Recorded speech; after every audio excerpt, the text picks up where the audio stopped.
this edition of The Raw Deal. Tony. I can't imagine how thrilling it must be to make the final table of your very first World Poker Tour event holding a massive chip lead.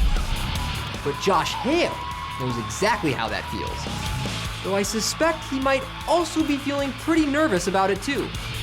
What gives me that read on our chip leader? Let's break it down.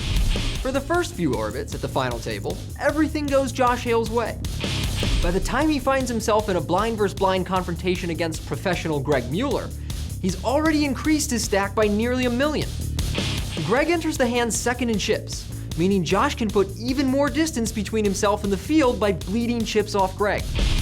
The hand begins with Greg limping in the small blind with Queen 6 of diamonds, and Josh making a standard raise with Ace 9 offsuit from the big. When Greg calls, we see a Queen, Jack 9 rainbow flop. It's a coordinated enough flop that neither player can be thrilled with their holding, but anytime you have a pair in a blind versus blind battle, you know it's likely the best hand. Greg checks, and Josh makes a bet of $140,000. It's worth pointing out that this is probably a better spot for Josh to check behind. His opponent will never fold a better hand, rarely call with a worse one, and many of the holdings containing a 10 that Greg would limp call are already better than Josh's bottom pair. But if Josh is confident enough to bet his bottom pair on the flop, surely he's confident enough to bet his trips on the turn, especially with the 9 of clubs adding a flush draw. Yet inexplicably, he checks. I couldn't understand his motivation for checking back in that spot, but I figured it must be a slow play and that Josh was planning on raising the river if a safe card came off. And he couldn't have asked for a safer card than the 4 of spades.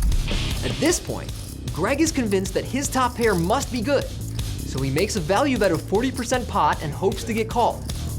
Here comes the raise, I thought, but a half second later, Josh's chips were on the felt for a just call. Greg confidently tables his hand, expecting to drag the pot, then struggles to keep his jaw from hitting the floor when he sees Josh's trip 9s. The hand left me mystified. The only explanation I could come up with was nerves.